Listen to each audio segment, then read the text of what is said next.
Have you ever wondered why, even after 75 years of hard earned independence, India's poor still struggle for justice, dignity, and sometimes even basic rights? We often proudly say that the Constitution gives us equality, liberty, justice, etc., etc. But here is a shocking truth: not all citizens experience the Constitution the same way.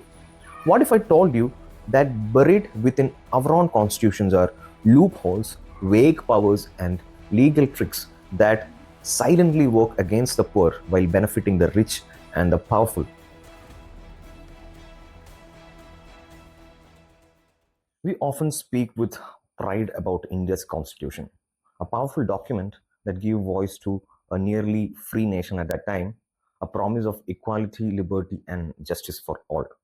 But when we look around today, we must ask, why do the poorest still struggle the most? Why do laws seem to protect some and punish others? This video doesn't question the greatness of the constitution, it questions how its power is being used and whether its protections truly reach everyone, especially for those who have no money, no influence, no choice. Let's uncover what's often hidden between the lines, the realities of certain provisions, though with a good intent, can sometimes become tools that work against the weakest, not by design, but by the way they are applied. If you have ever felt that the system is unfair, then stay with me. The truth deserves to be seen.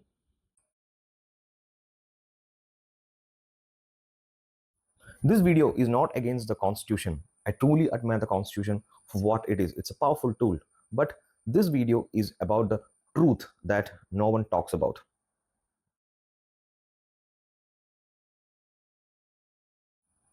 In 1950, India adopted one of the most ambitious constitutions in this world. It promised justice, liberty, equality, and fraternity. It outlawed untouchability, promised freedom of speech, and gave every citizen the right to vote. It aimed to remove inequality. For the first time, the poorest person in a village had the same legal status as the richest man in Delhi, the main town in India. But soon, the reality hit hard.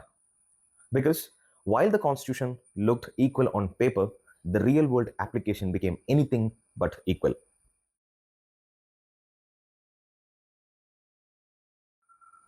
First, let's look at the Article 21, the right to life and personal liberty. Sounds powerful, right? But here's the truth: a rich businessman can hire talented lawyers and get bail in one single day, even if he or she is rightly accused. But a poor man, on the other hand, even if wrongly accused, might stay in the jail for 5 years, maybe 5 years more than that, without even a single trial. Do you know that India has over 400,000 under trials, and many of them are very poor to afford a single bail? The Constitution allows for bail, but it does not guarantee that you will get justice on time. And that's the first hidden enemy of the poor. Delay is equal to denial. And when it comes to powerful people like politicians, industrialists, rich businessmen, justice often work very differently. And here is a fact for you. As of 2022, the under trial prisoners constituted more than 75% of the actual prison population in India. And many of these individuals remain inside the jail strictly due to their inability to get a bail or afford a bail or get a legal representation. Despite the initiatives like the review committees, the under trial review committees, only about 48% of these under trial prisoners recommended for release by 2022 were actually released in 2023. This highlights systemic challenges in ensuring the timely justice for the economically disadvantaged in India.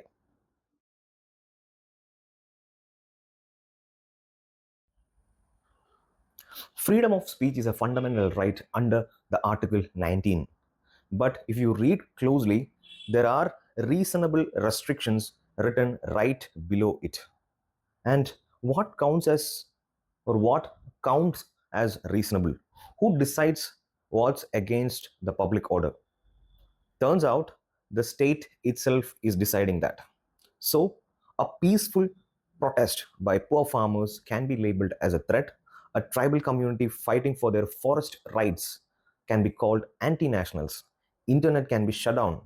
Dissent can be criminalized, all using the power granted by the Constitution itself.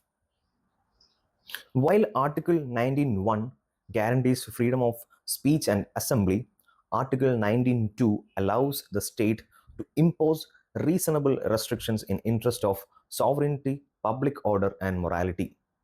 These provisions have been used to curb protest and dissent, often affecting marginalized communities disproportionately. And there is one thing more: the requirement for prior police permission to hold protest can act as a barrier for those grassroots movements, limiting the ability of the poor to voice their concerns effectively and timely.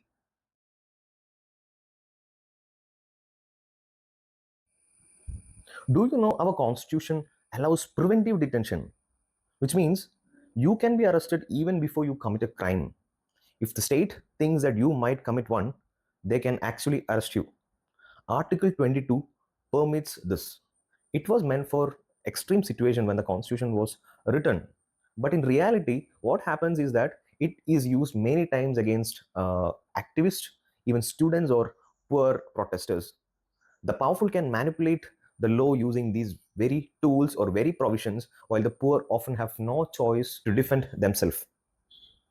Article 22 written inside the constitution, it prevents detention without even a single trial under certain circumstances. While it was intended for national security, this provision has always been criticized for being misused to detain individuals, including activists and protesters, without any sufficient cause. There have been instances where preventive detentions have been applied arbitrarily, leading to human right violations and undermining the principle of personal liberty.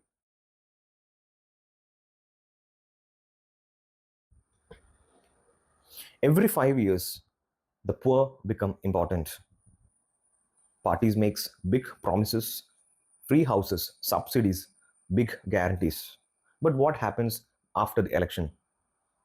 The same poor person, if he demands his rights, that is house, education, water, they are told there is no budget, what we can do.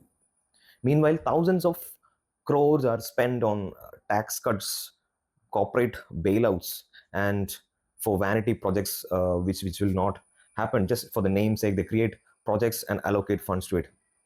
Our constitution gives the elected leaders huge control over budget, institution, that is financial institutions, and policy making. And unless held accountable, those powers can hurt the very poor people it was meant to protect.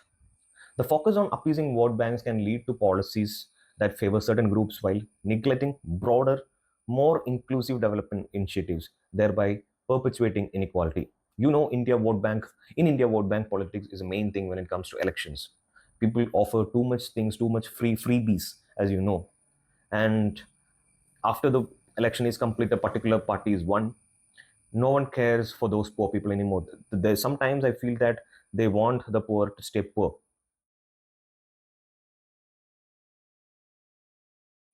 You know, the laws, when made a law, something is written and made a law, these are meant to reflect the will of the people. That's what a law is supposed to do. But in India, many laws are written by the people who are far removed from the poor, like elite politicians, bureaucrats, think tanks. The constitution allow parliament to make or change laws, but who in the parliament? Mostly millionaires, right?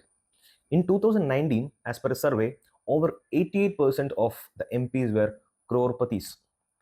So the laws are shaped by people who are never faced hunger, unemployment, or even sometimes police brutality. So the question is, how can they fully represent the poor?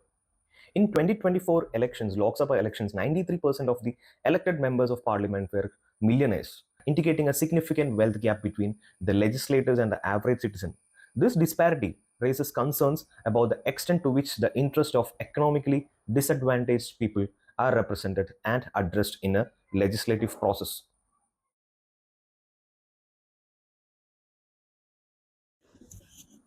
So, can the constitution be changed? The answer to that is plain and simple: yes, the constitution can be amended. After independence, after the constitution was brought into effect, India has had over 100 amendments, 100 constitutional amendments. So why don't we fix the parts that hurt the poor? Why not create strong guarantee for the timely justice, house care, health care, housing, education? The answer is political will and public pressure. If the masses stay silent, nothing changes. If they unite and demand change, the constitution gives us that right. Sadly, in India, where the people are divided basically by different communities, even though they are legally equal, somewhere the people are divided based on the community, the caste, the religion, the place from where they comes, and because of that, nothing changes. If we are uniting ourselves, we consider that all of us are equal by the law, we are equal people, socially equal people, then the constitution becomes a powerful tool and will give us the right to make changes, to amend itself and do what's necessary. And that's what I told. The constitution is not evil, it's a very powerful tool. But like any tool, it depends on who uses it and how. When used with integrity, it uplifts our nation.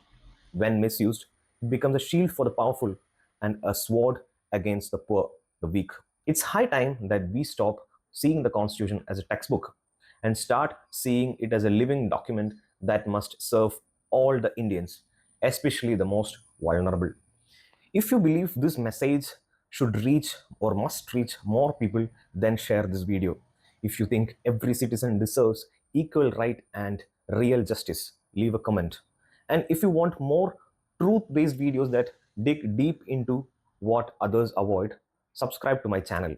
Let's open our eyes, let's ask for better questions, let's demand better answers. Thank you.